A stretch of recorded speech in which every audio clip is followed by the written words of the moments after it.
Eso que sientes, díselo con flores. En Sole Mío Florería Boutique hacemos arreglos únicos con estilo, intención y ese toque que no encuentras en cualquier lugar. Emoción y alegría en cada pétalo de Sole Mío. Estos últimos días he andado en lugares donde hay recorridos gastronómicos. Fui a la Feria de la Torta, a una feria exclusiva de pulque y cerveza, a una expo en donde el principal atractivo eran las ancas de rana, que son uno de mis platillos favoritos, y a otro evento gastronómico un poco más general. Y en este último no quería perderme la oportunidad de poder probar algo nuevo. Y justo ahí me topé con un stand que tenía toda una variedad de platillos hechos, adivinen con qué, con insectos. Y ustedes dirán, eso es algo bastante común. Pero la cosa está en que no eran los clásicos que muchos conocemos aquí en México. Sí había chapulines y escamoles, pero también había cosas un poquito más sacadas de onda. Había hamburguesas de grillo, barritas energéticas de larvas y hasta una especie como de caviar hecho con huevos de hormiga. Y la verdad al principio me dio un poco de curiosidad, pero también un poco de incertidumbre. ¿Cómo será que sabe una hamburguesa de grillo? ¿Realmente este tipo de productos alimenticios podrán reemplazar a la carne de res o solamente son una alternativa? Pero en fin, la verdad es que cuando de comida se trata nunca he sido quisquilloso. Y sin pensarlo mucho me animé a probar diferentes tipos de platillos. Y les voy a decir algo, algunas cosas la verdad es que me sorprendieron bastante. Porque había productos que si no te dicen que son de insectos, ni siquiera te das cuenta.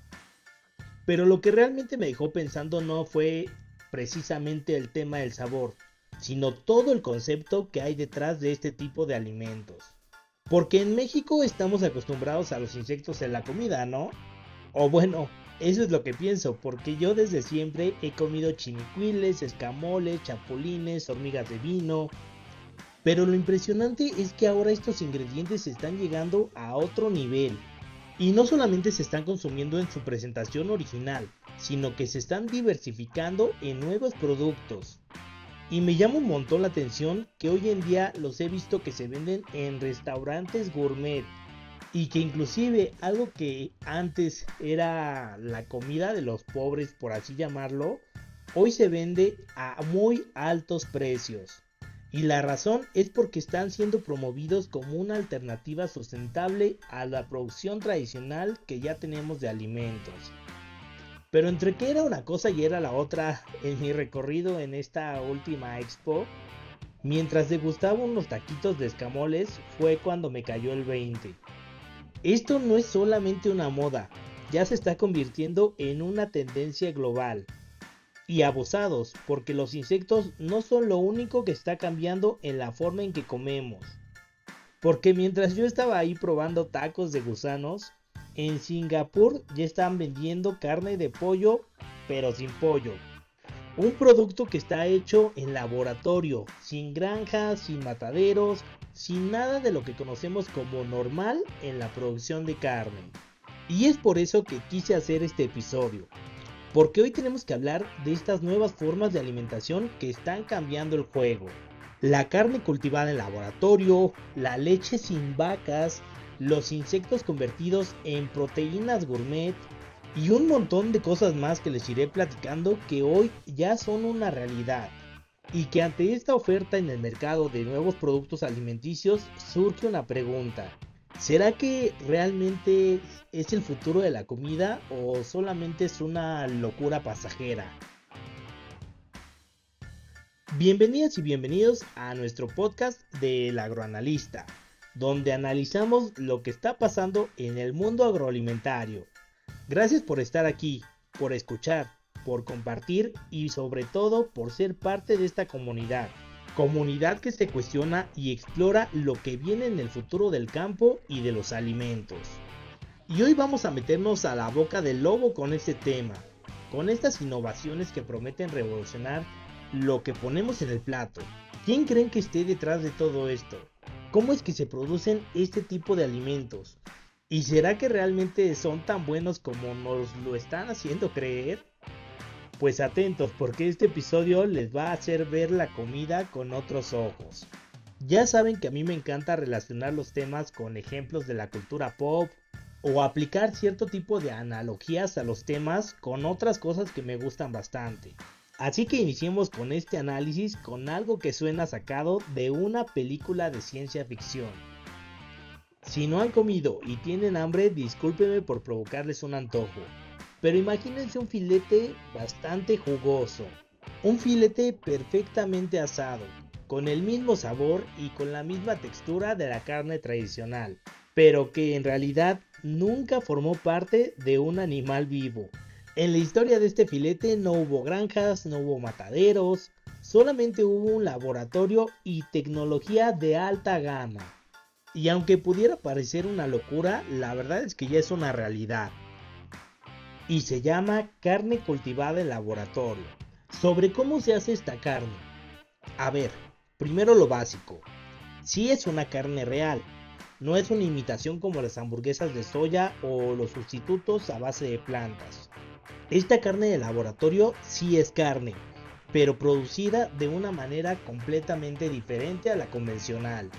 El proceso de esta carne comienza con una pequeña muestra de células extraídas de un animal vivo. Estas células pueden ser células musculares de una vaca, de un cerdo, de un pollo, del animal que a ustedes se les antoje. Y lo que hacen los agrónomos, biotecnólogos, genetistas que trabajan en este tipo de industria es colocar las células en un bioreactor. Un bioreactor es un espacio donde hay un ambiente controlado en donde estas células van a recibir los nutrientes, van a recibir oxígeno y también factores de crecimiento que las ayuden a multiplicarse. Y obviamente durante el desarrollo a ir formando estos tejidos musculares, que básicamente es lo que comemos cuando comemos carne. Es como si estuviéramos cultivando un músculo pero sin necesidad de todo el animal completo. Después de unas semanas, estas células se convierten en fibras de carne, que pueden procesarse para formar hamburguesas, nuggets o incluso cortes enteros. Y aunque la idea es simple, es bastante revolucionaria. Producir carne sin tener que criar ni sacrificar animales, con menos impacto ambiental y usando una menor cantidad de agua y tierra, es algo que para algunos ha puesto en jaque a la ganadería tradicional. Si al día de hoy no habían escuchado sobre esta tecnología, déjenme decirles que no es algo nuevo, ni son suposiciones ni teoría. Hay empresas que ya están invirtiendo millones de dólares y que están vendiendo carne cultivada en el mercado. Tal es el impacto de esto que ya incluso en algunos lugares se han creado algunas leyes que la prohíben. Pero antes de pasar a ese tema ético y legal, déjenme contarles de estas empresas que ya están trabajando en este tipo de tecnología. Una de las más famosas es la empresa Eat Just. Y esta es la más famosa porque fue la empresa pionera en vender carne de laboratorio en todo el mundo. Justamente en el año que inició la pandemia, en el 2020, en Singapur se aprobaron la venta de carne de pollo cultivada en laboratorio. Y hoy en día, en 2025, ya se sirve este tipo de carne en restaurantes selectos. Y aunque podremos pensar que esta tecnología está del otro lado del mundo, déjenme decirles que también hay empresas muy cercanas a nuestro México. Y es que la empresa Upside Foods, una de las pioneras en Estados Unidos, también recibió la aprobación en 2023 para vender su carne de pollo cultivada. Y ojo aquí en el mercado con esta empresa, porque esta empresa viene respaldada de inversionistas del tamaño de Bill Gates y Richard Branson. Y aunque estas empresas fueron las pioneras en vender o conseguir la licencia para comercializar y vender lo que es esta carne, no fueron la empresa que creó esta tecnología, o al menos no la primera empresa que tuvo éxito en trabajar con esta tecnología. Ese puesto se le reconoce a la empresa Mosa Meat, que es una empresa de los Países Bajos, que esta empresa precisamente creó la primera hamburguesa de carne cultivada En el año 2013, en ese año yo apenas iba ingresando a la universidad, pero ese es otro tema, porque déjenme contarles algo muy interesante de este primer caso de éxito de crear la carne cultivada. Porque cuando se hizo la primera hamburguesa de carne cultivada en ese año 2013, el costo fue una verdadera locura. Y aquí quiero que ustedes me digan cuánto creen que pudo haber costado. Les voy a dar un par de segundos para que lo piensen y hagan sus apuestas.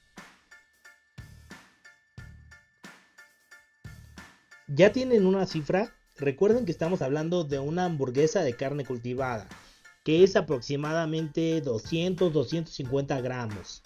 Así que espero que no se hayan quedado muy cortos o que se hayan ido al cielo.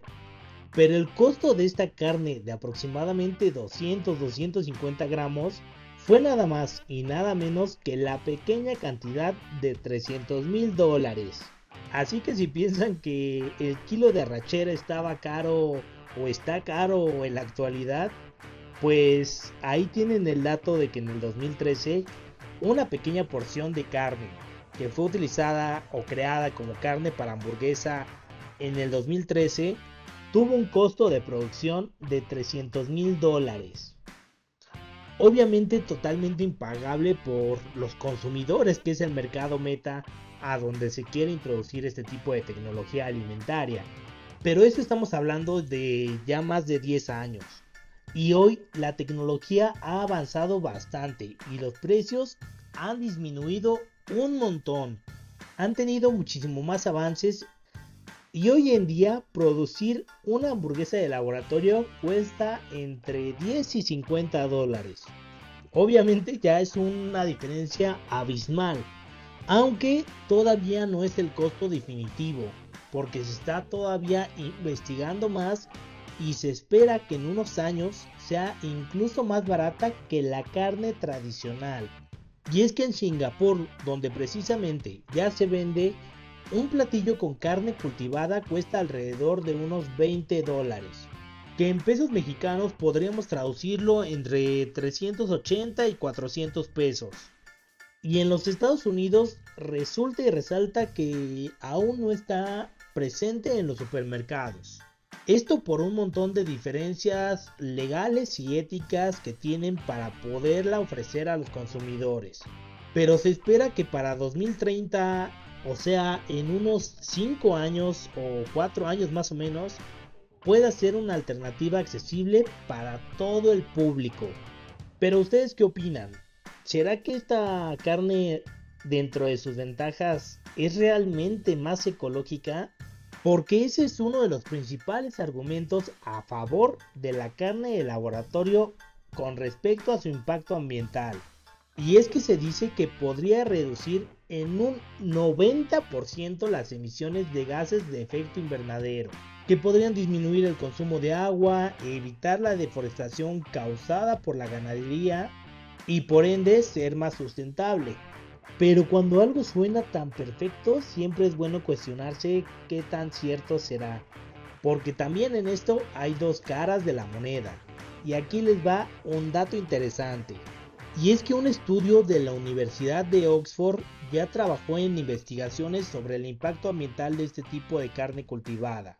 Y encontraron que sí podría ser menos contaminante a corto plazo.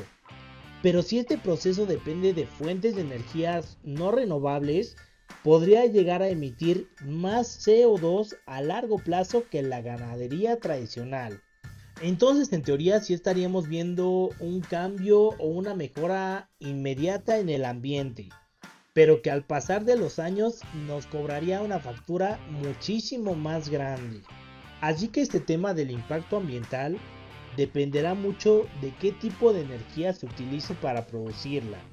Porque si la industria se enfoca en energías limpias, el beneficio ecológico sí podría ser enorme.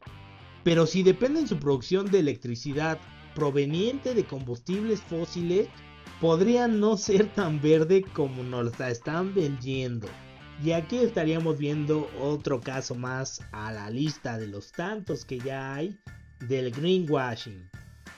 Ahí está el tema del lado ambiental. Pero por supuesto cuando se trata de clonación o de multiplicación o de trabajar con genes de esta manera, siempre va a haber un dilema ético. Y aquí es donde el tema se pone interesante. Porque hay quienes dicen claro que la carne de laboratorio es la solución definitiva a este tipo de problemas ambientales. Pero hay otros, los más moralistas por así decirlo, que insinúan que no está bien jugar a ser Dios, que este tipo de actos no son propios de la naturaleza y que pues por cuestiones éticas no se debería de permitir. Y aquí otros que también tomen su lado ético podrían entrar en conflicto, porque por un lado está este argumento de que es más ético porque no requiere sacrificar animales. No vamos a matar más animales en estos centros, en estas granjas, en estos mataderos, en estos rastros. Pero hay quienes dicen que modificar la forma en que producimos carne podría tener efectos impredecibles en la salud humana, y más aún en el equilibrio natural de la industria alimentaria. Y vaya, con tantos libros, series y películas que nos han puesto en el mercado con escenarios distópicos o posapocalípticos, la carne cultivada podría ser quizás la razón, y siendo exagerados, de un posible inicio de desastre mundial. Pero ya poniéndonos serios, otro punto clave sobre este dilema ético es la pregunta que muchos se hacen: ¿qué va a pasar con los ganaderos si la carne cultivada se vuelve masiva? Si esto pasa, podría afectar la economía de miles de millones de personas que dependen de la ganadería, porque esta es una industria que no la subestimen. Pero es muy verdad cuando les digo que hay millones de personas que dependen de esta actividad. Aunque independientemente a eso, también está el tema de la aprobación del mercado.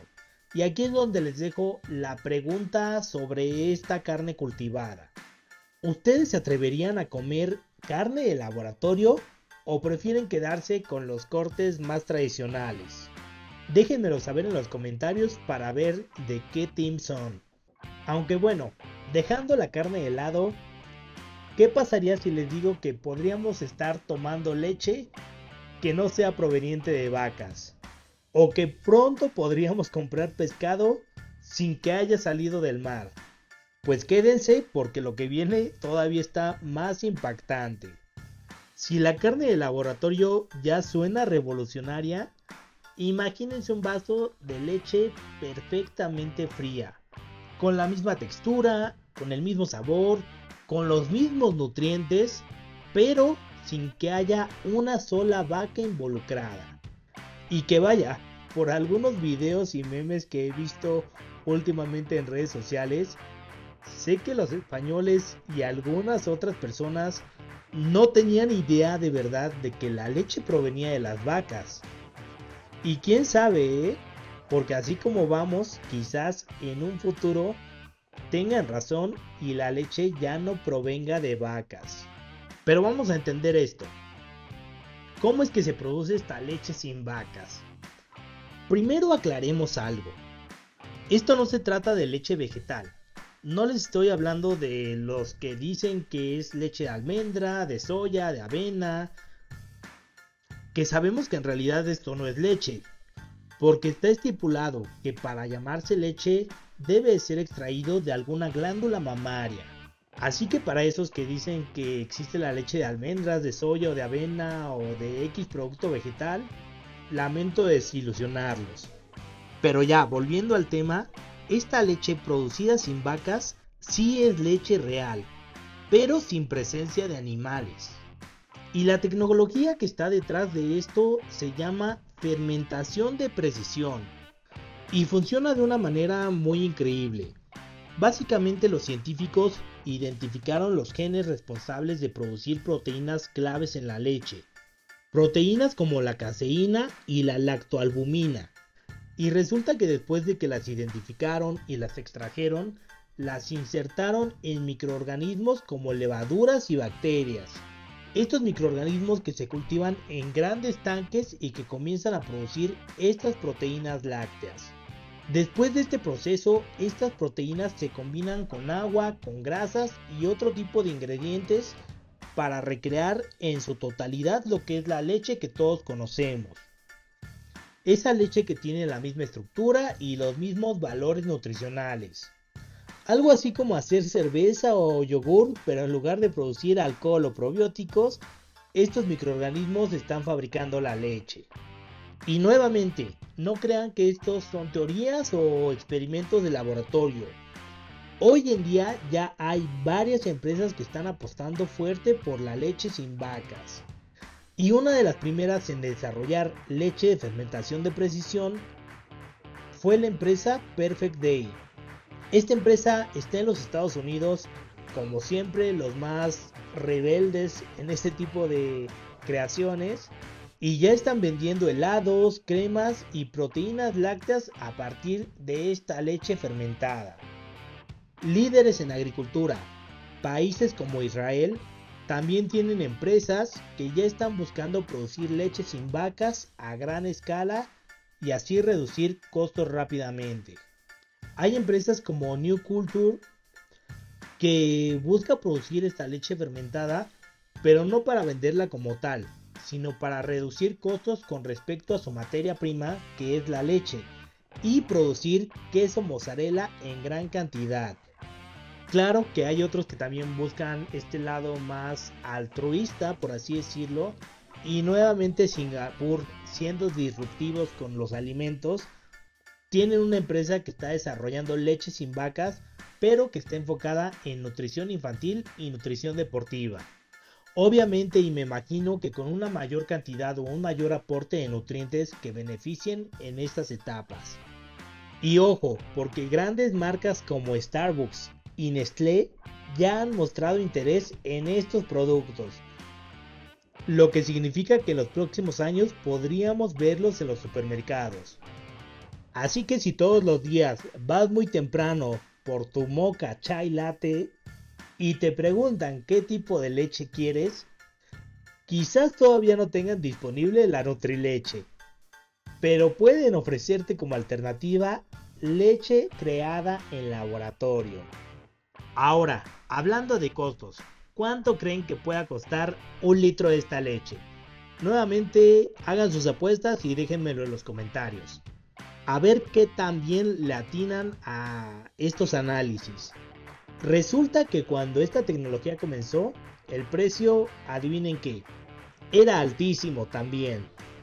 Pero hoy, producir leche sin vacas es hasta 30% más barato que la leche tradicional en ciertas condiciones. Y el objetivo de estas empresas es que para el 2030 la leche sin vacas sea tan accesible como la leche tradicional. Y ojo, aquí no estamos hablando de fórmula láctea, que es un producto que se vende como sustituto de leche, como leche falsa, pero que no es leche. Este producto alimenticio sí es leche en su esencia total. Pero bueno, en México la verdad no sé qué tan cerca estemos de probar este tipo de productos, si hoy en día ya todo está destinado a productos del bienestar. Aunque imaginen eso, una leche cultivada en laboratorio, creada en laboratorio, una leche sin vacas del bienestar. Pero ya, creo que no debo de dar más ideas locas porque luego sí la toman muy en serio. Así que hablemos de qué tan ecológica puede ser esta leche. Y es que uno de los grandes argumentos a favor es otra vez el impacto ambiental. Todos los que producen estas tecnologías alimentarias se van a basar siempre de este romanticismo de que tiene un menor impacto ambiental que la agricultura o que la ganadería tradicional. Y sí, en parte tienen razón en sus argumentos, porque la producción de leche convencional requiere grandes cantidades de agua, cantidades de alimento y además genera muchísimo gas metano, un gas de efecto invernadero que es bastante potente y que contamina bastante. Y aquí les va otro dato del agroanalista, porque según un estudio de la FAO, la producción de lácteos representa casi el 4% de las emisiones globales de gases de efecto invernadero. 4%. Es un número pequeño, pero no por eso piensen que es poco. Y cuando se habla de cuidar al planeta, si el mundo pudiera reducir ese 4%, créanme que quizás evaluarían en hacerlo. Como contraparte, la leche de fermentación de precisión, en teoría, podría reducir la huella de carbono en más de un 80%. Y obviamente de disminuir de manera drástica el uso de agua y de tierra. Pero otra vez, como con la carne de laboratorio, el impacto real va a depender de cómo se produzca la energía para estos procesos. Hoy ya tenemos estos juicios sobre utilizar la inteligencia artificial, ya que por cada pregunta o por cada petición que le hacemos gasta una gran cantidad de agua. Ahora imaginen eso en los alimentos. Si las fábricas usan electricidad de fuentes limpias, el beneficio ambiental sí va a ser bastante enorme. Pero si no, la reducción no será tan grande como se espere. Por último, también está el dilema ético. Y cuando algo entra en estos dilemas éticos, para mí se pone más interesante, porque es un conflicto de intereses, una lucha de opiniones. Y aquí el tema nuevamente vuelve a estar con qué pasará con los ganaderos. Porque en países como México, donde la producción lechera es una industria gigantesca, esto podría afectar a millones de productores. Algunas empresas dicen que los ganaderos pueden adaptarse y que pueden usar esta tecnología a su favor. Obviamente este tipo de personas que argumentan estas opiniones no tienen idea absoluta de cómo se trabaja en el campo.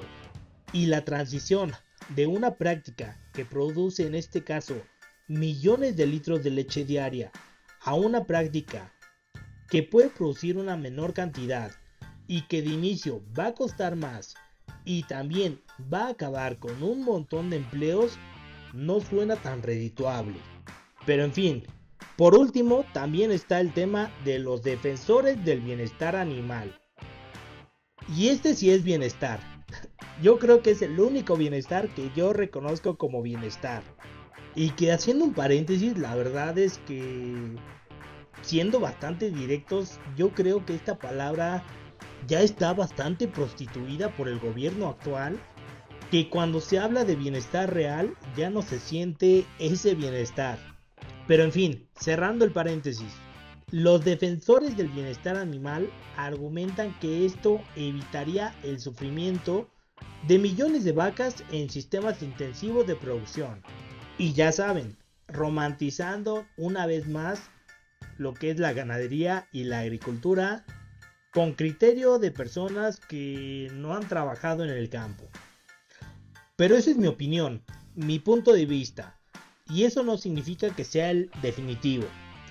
Quiero conocer el de ustedes. ¿Creen que estemos listos para dejar la leche tradicional atrás? ¿O que solamente sea una moda pasajera al igual que lo será la carne cultivada? Porque sí, carne sin animales, leche sin vacas. El mundo de la alimentación está cambiando a pasos acelerados. Pero si creen que esto es una locura, déjenme contarles que aún hay más innovaciones sorprendentes en el mundo agroalimentario. Ahora hablemos de otra alternativa que ya está en el mercado y que ha generado un debate enorme. La carne a base de plantas. ¿Es más saludable? ¿Ayuda al medio ambiente? ¿Es realmente un sustituto ideal para la carne tradicional? ¿O será que solamente es un gran truco de marketing para los que optan por ser veganos? Pues bueno, cuando hablamos de hamburguesas o de nuggets de origen vegetal, no nos referimos a las típicas opciones de soya que llevan años en el mercado.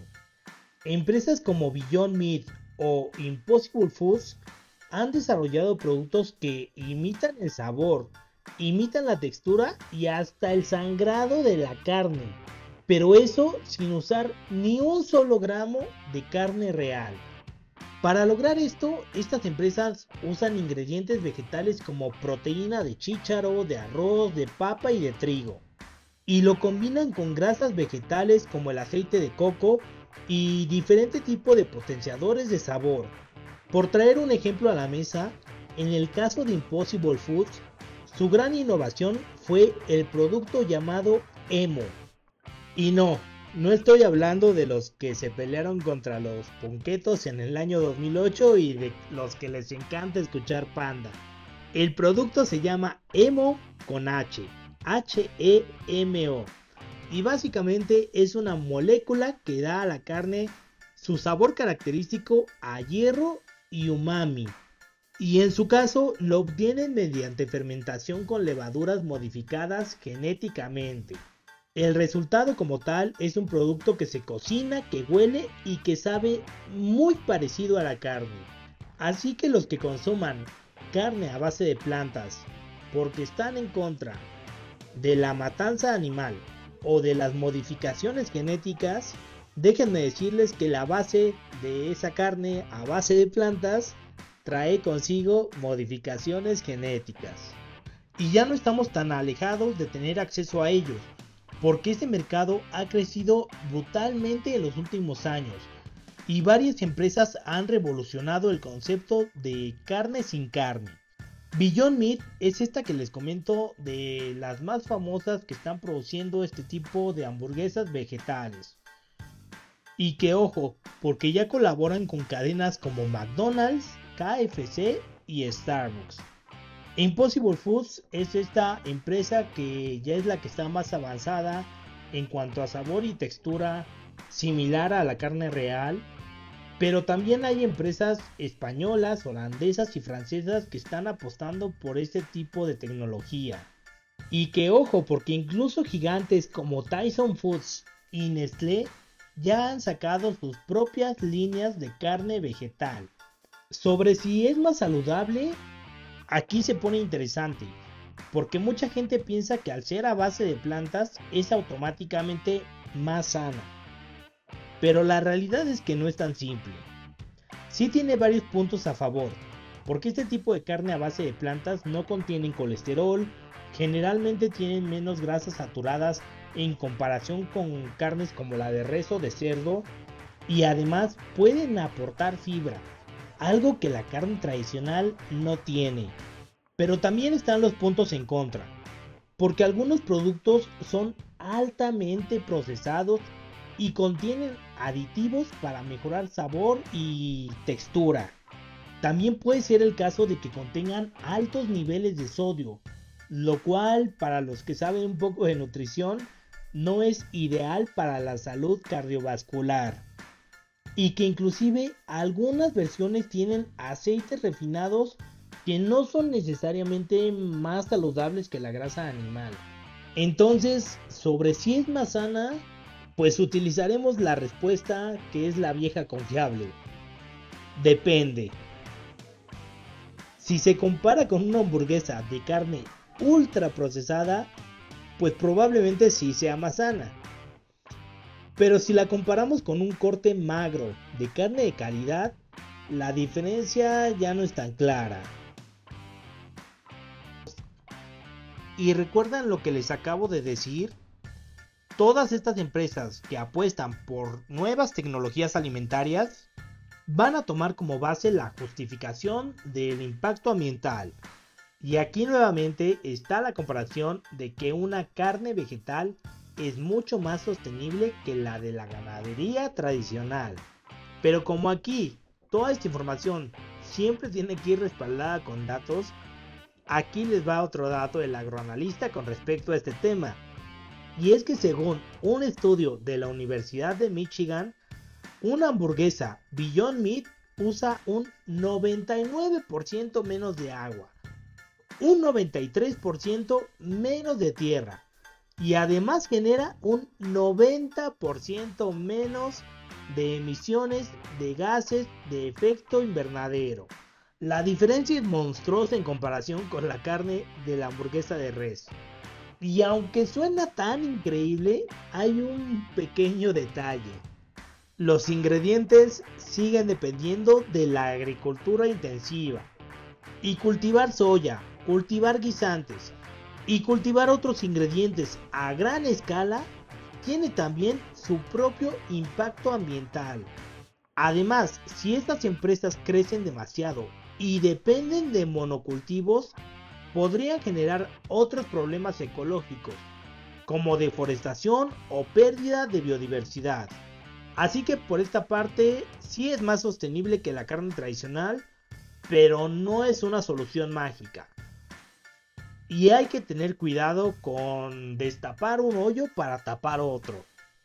Ahora, en comparación con los dos anteriores, aquí no hay tanto un dilema ético, pero sí está este conflicto en saber si realmente es un buen sustituto o es puro marketing de empresas que nos quieren vender nuevos productos. Y es que muchas personas sienten que es un producto caro, procesado y que no reemplaza realmente la experiencia de la carne. Y es que la verdad sí, yo lo reconozco, yo soy un amante de la carne. Y tener esta experiencia con tus amigos en fin de semana y echarte tu carnita asada con nopales, cebollitas, una cerveza, disfrutar durante el día diferente tipo de cortes, son experiencias bastante únicas que difícilmente se podrán sustituir con carne a base de plantas. Pero bueno, también está el tema de la salud, porque también hay quienes dicen que es una opción perfecta para quienes quieren o deben reducir el consumo de carne sin sacrificar al 100% su sabor. Que en teoría y básicamente sería como darles gato por liebre. Aunque bueno, como dicen por ahí, yo tengo otros datos. Y las cifras no mienten. En 2019 el mercado de carne vegetal valía 4.000 millones de dólares. Y para el 2027, en tan solo 2 años, se espera que supere los 35.000 millones de dólares. Un crecimiento de casi el 1000% en menos de 10 años. Así que algo está pasando. Pero bueno, la pregunta ¿es una moda pasajera o de verdad va a cambiar la forma en que comemos carne? ¿Qué piensan sobre esto? Quiero que me dejen todas sus opiniones en la sección de comentarios.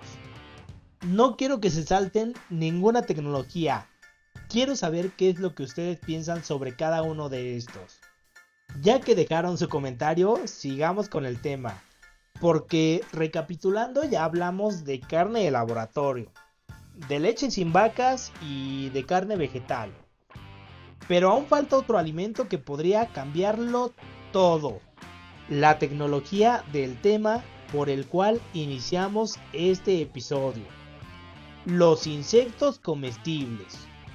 En un mundo ideal, donde en lugar de carne o pollo, los tacos sean de grillos y las hamburguesas de larvas. Pues ese mundo ideal no es el futuro.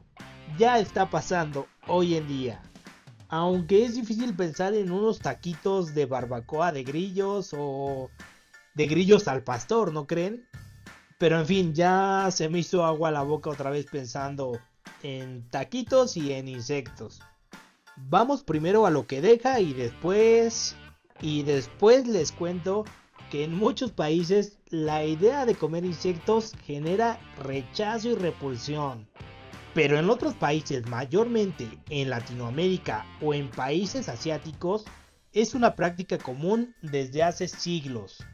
Y ahora, con la crisis alimentaria global y la necesidad tan urgente de encontrar proteínas más sostenibles, el tema de los insectos está ganando popularidad como una alternativa real a la carne tradicional. Y sí, yo sé que para muchas personas la idea de comer insectos suena extrema, pero la realidad es que más de 2.000 millones de personas en el mundo ya los consumimos de manera regular. En México tenemos los escamoles, los chapulines, los chinicuiles, las hormigas chicatanas, un montón de insectos que ya son parte de la gastronomía tradicional. En Tailandia y China también es común encontrar grillos, escarabajos fritos, cucarachas. En África otro tipo de insectos como orugas, langostas, termitas. Y en Europa y Estados Unidos, bueno, todavía es algo novedoso. Pero ya hay empresas produciendo harinas y snacks a base de insectos. Así que como les dije al inicio, lo que antes era una tradición regional, ahora se está convirtiendo en una industria global en expansión. Lo que antes era comida de los pobres, por así decirlo, hoy en día se está convirtiendo en productos gourmet de altos costos. Y no es para menos, porque la demanda de insectos está creciendo bastante. Y la razón es simple. La ganadería tradicional ocupa enormes cantidades de tierra y de agua. Esto ya lo dejamos claro. Además de que también contribuye a las emisiones de gases de efecto invernadero. Sí, lo sabemos. Pero en cambio, los insectos ofrecen ventajas impresionantes. Déjenme decirles que algunos insectos tienen más proteína que la carne de res.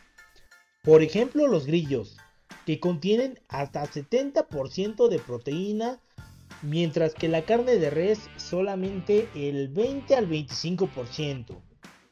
El tema de la producción.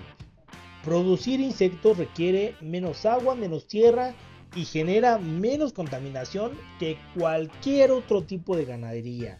La rápida reproducción, porque mientras una vaca tarda años en crecer, los insectos pueden criarse en cuestión de semanas. Además del punto de que se pueden consumir casi en su totalidad, reduciendo la cantidad de residuos. Y es que según la FAO, esta organización que cito mucho y que para los que no sepan, es la Organización de las Naciones Unidas para la Alimentación y la Agricultura. Pues ellos dicen que los insectos podrían ser clave para la seguridad alimentaria en un corto plazo. Ahora, si nunca los han probado, seguro se están preguntando, ¿a qué saben? Pues bueno, depende del insecto y la preparación. Por ejemplo, los chapulines. A mí me encanta comerlos como botana porque tienen un sabor tostado y ligeramente ácido. Y combinan perfecto con limón y chile.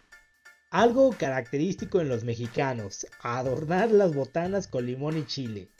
Eso es en el caso de los chapulines. En el caso de los escamoles, son conocidos como el caviar mexicano. Estos insectos tienen una textura un poco más cremosa, con un sabor suave y muy similar a lo que podría ser la mantequilla y la nuez. A mí me gusta comerlos preparados en salsa verde. Obviamente cambia el sabor del alimento. También están los gusanos de maguey o los famosísimos y muy cotizados chinicuiles. Estos son mis favoritos. Y creo que también los favoritos de muchos, o al menos los más demandados, porque su costo también ha incrementado bastante en los últimos años. Estos gusanos tienen un toque ahumado y son bastante crujientes. Y se comen normalmente en tacos o sirven también muy bien para preparar diferente tipo de salsas. Personalmente también los consumo en su mayoría en una salsa de chinicuil con un taquito de carne y ya se me hizo agua a la boca. Pero ya, no nos antojemos más. Lo interesante es que no solo se comen enteros. Ahora también se están usando para hacer harinas, para hacer galletas, barras de proteína e inclusive, y como les conté al inicio, hasta hamburguesas a base de insectos. Y a lo largo de los años hay algo que cambió, porque antes comer insectos era algo que solo se veía en mercados locales, pero ahora hay empresas que están apostando fuerte por esta industria, que como ya les dije, los están tratando de convertir en una experiencia gourmet. Y aquí ya hay un montón de empresas que están incursionando en esta industria, como Entomo Farms, una empresa canadiense que se dedica a producir harinas y snacks de insectos, que tiene muy buenos productos. De estos he consumido y son bastante ricos. BT Foods, que también son los creadores de una harina a partir de grillos y que se usa principalmente para realizar galletas o diferentes tipos de panes. Nuevamente empresas alemanas, empresas españolas, una empresa francesa que se llama Insect, que produce insectos a gran escala para alimentación humana y también para alimentación animal. Pero a ver, nuevamente, si tienen tantas ventajas, ¿por qué no los estamos consumiendo a manos de chango, como dirían por ahí? Pues hay algunas razones, unas buenas y otras no tanto. Una de las principales es que hay un fuerte rechazo cultural. Y es que en muchos países los insectos aún se asocian con algo desagradable o de baja calidad.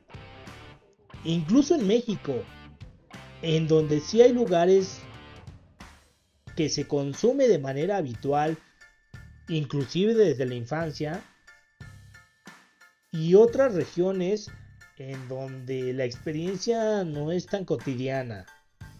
Existe el tema también de la disponibilidad, porque aunque el mercado ya está en crecimiento, todavía es difícil encontrarlos en supermercados comunes. Y por último, el tema del precio, ya que al ser un producto nuevo en el mercado global, los insectos procesados pueden ser más caros que otras fuentes de proteína. Sin embargo, con el aumento en la demanda y la normalización del consumo, estos problemas podrían desaparecer en pocos años. ¿Qué llevamos hasta ahorita? Ya hablamos de carne de laboratorio, de leche sin vacas, de carne a base de plantas, de insectos. Pongámonos más locos. Imagínense hacer un desayuno clásico. Unos huevitos revueltos, bien esponjosos, pero sin haber usado ni un solo huevo de gallina. Cada vez esto se pone más raro, ¿no creen? Pues aunque suene raro, ya es una realidad. Y así como existe la carne cultivada y la leche sin vacas, la industria de los alimentos también ha desarrollado huevos sin gallinas. ¿Por qué no? Estos son productos creados otra vez en laboratorios y fábricas que imitan el sabor, la textura y la funcionalidad del huevo real. Pero, sin necesidad de granjas avícolas. ¿Y cómo es que se hacen? Pues básicamente son sustitutos de huevo. No provienen de animales, provienen de plantas o de procesos biotecnológicos y se diseñan para imitar estos factores organolépticos que ya les comenté: el sabor, la textura y la capacidad de cocinarse como un huevo real. Estos huevos se hacen con ingredientes como proteínas de soya, proteínas de garbanzo o de lenteja, y se producen básicamente usando fermentación de precisión, muy similar al proceso que les platiqué de la leche sin vaca. Aquí no hay tantas empresas revolucionarias. Hay una que le está apostando a esta tecnología y es la que más está invirtiendo en desarrollo y en investigación.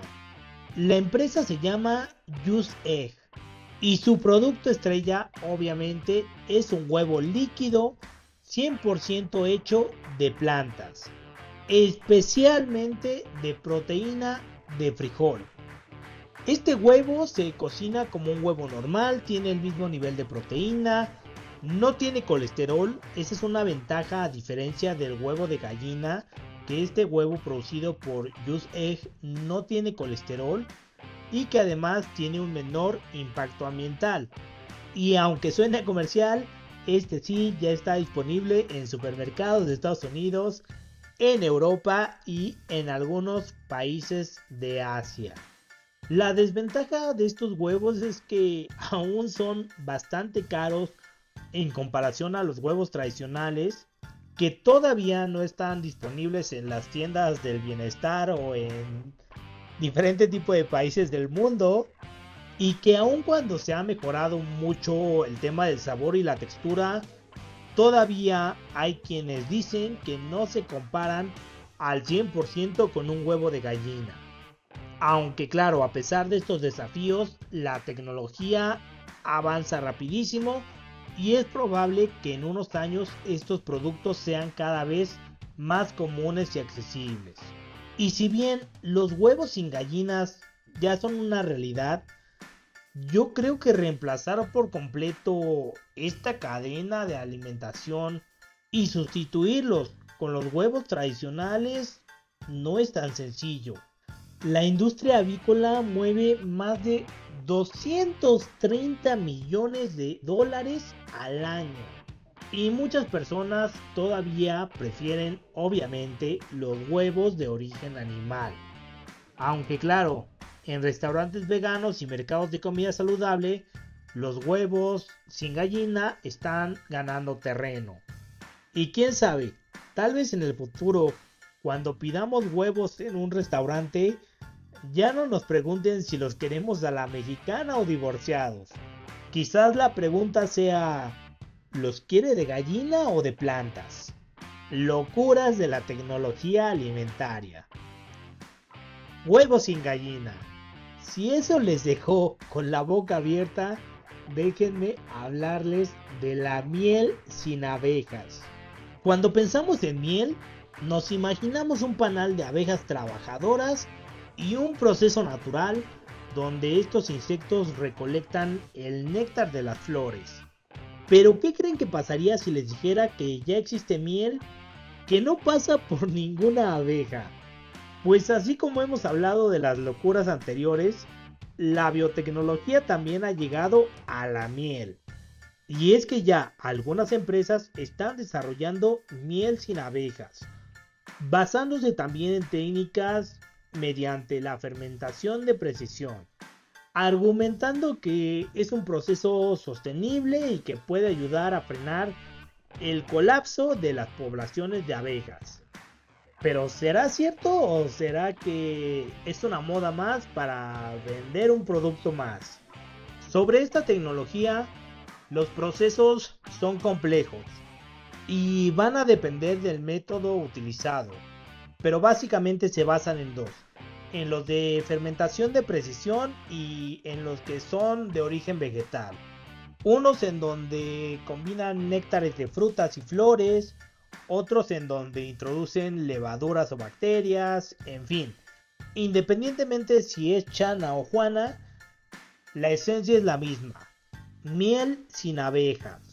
Y sobre esto ya hay varias startups que han comenzado a desarrollar este tipo de producto, basando su intención con estos dos pilares románticos que dan mucha fuerza a este tipo de iniciativas.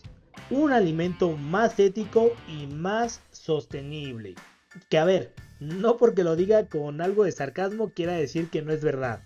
Es cierto que ese tipo de alimentos sí tienen sus ventajas.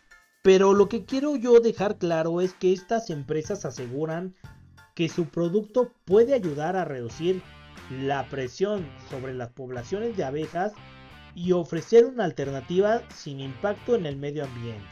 Y aquí sí se busca atacar problemáticas que se han venido suscitando en los últimos años. Porque sí es cierto que hemos estado viviendo una crisis de las abejas, en donde las poblaciones de abeja han disminuido exponencialmente debido a malas prácticas agrícolas que hemos utilizado en el campo.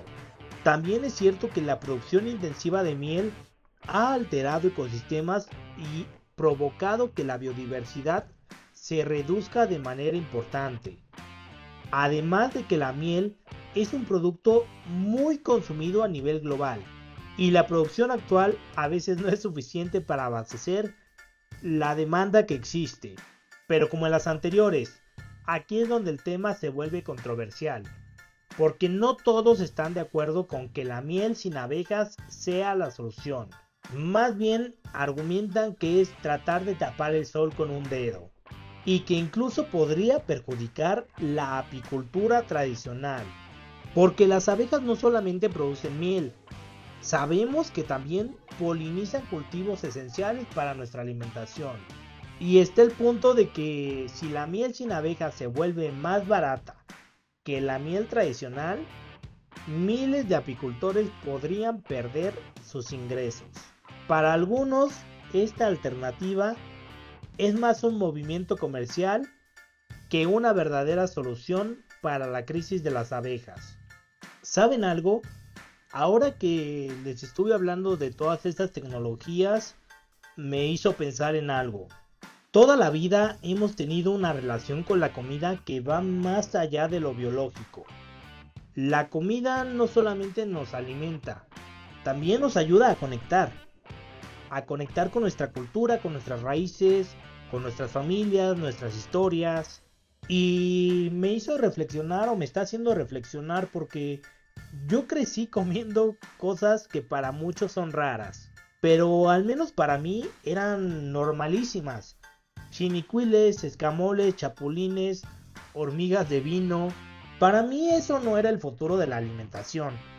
Era simplemente mi presente, mi herencia, mi orgullo, algo que probaba porque mis abuelos me compartían y me quitaban ese miedo a probar cosas nuevas con respecto a la comida. Pero ahora veo que el mundo entero está replanteándose lo que comemos, cómo lo producimos, y para muchos el futuro de la comida ya no tiene ni tierra, ni animales, ni agricultura como la conocemos. Así que aquí es donde te pregunto a ti, de manera directa, que me estás escuchando, ¿estamos frente a una nueva era en la historia de la alimentación o estamos perdiendo algo valioso en el camino? Porque las innovaciones que hoy te conté son 100% reales, no fake. Están avanzando y están recibiendo miles de millones en inversión. Algunas están diseñadas para reducir el impacto ambiental, otras para satisfacer la demanda de proteína y muchas otras disruptivas para crear alimentos que puedan alimentar a más personas con menos recursos. Pero obviamente ante las innovaciones también hay preguntas incómodas. ¿Qué tan natural es esto que estamos produciendo? ¿Realmente van a resolver problemas del sistema alimentario actual? ¿Será que estamos haciendo esto por el planeta o lo estamos haciendo más por un negocio? Y sobre todo, ¿qué pasa con nuestros campesinos? ¿Qué pasa con nuestras tradiciones? ¿Y qué pasa con la cultura de nuestra gastronomía? Porque una cosa es clara, el futuro no es solo laboratorio, también somos nosotros, los que decidimos apoyar, los que decidimos comprar y compartir. Y aunque estos alimentos suenen modernos o disruptivos, no van a reemplazar nunca el sentido de comunidad, de identidad, de territorio que tiene la comida real. Pero sí están tocando la puerta y muchos ya la están abriendo. Hace poco vi a una niña en una feria agroalimentaria. Tendría más o menos unos 10 años y estaba parada frente a un stand de carne cultivada. Yo de chismoso escuché que su mamá le explicó que esa carne no venía de una vaca real y la niña con cara seria dijo: ¿entonces ya no hay que matar animalitos? Y eso vi que le dio un sentimiento de alegría y se comió la carne feliz. No sé si esa niña va a crecer en un mundo sin ranchos, sin granjas y sin vacas, pero sí sé que ella ya no ve a la comida como nosotros la vimos. Y eso, para bien o para mal, ya está cambiando todo. Con esta anécdota llegamos al final de este episodio. Gracias por dejarme acompañarte en este espacio donde mezclamos información, controversia, ciencia y sobre todo mucha pasión por el agro y los alimentos. Si este episodio te hizo pensar diferente, si te incomodó, si te dejó con más preguntas que respuestas, entonces cumplí mi misión. Te invito ahora a que compartas este episodio con esa persona que ama comer, que es curiosa, que le interesa el futuro y que se cuestiona todo. Y recuerda seguirme en todas mis redes sociales como El Agroanalista. Suscribirte al podcast si no lo has hecho. Dejarme un comentario, un like, una reseña. Todo eso créeme que me ayuda un montón a que este contenido llegue a más personas. Y si tienes ideas, temas, dudas, críticas o simplemente quieres decir hola, mándame mensaje, que me encanta leerlos y saber que del otro lado hay mucha gente que vibra con estos temas. Porque el futuro de la alimentación no se cocina solamente en laboratorios, también se cocina aquí, en la conversación, en el análisis y en el campo de las ideas. Yo soy Eduardo Corella, el agroanalista. Nos escuchamos en el próximo episodio. Y mucho ánimo, que no te falte el buen taco, aunque algún día, tal vez, ya no tenga carne. Ese espacio vacío en tu casa puede darte comida. En Eden Agricultura Urbana convertimos patios, azoteas y balcones en huertos productivos. Cultivas, comes rico y aprendes. No vendemos plantas, activamos ciudades verdes.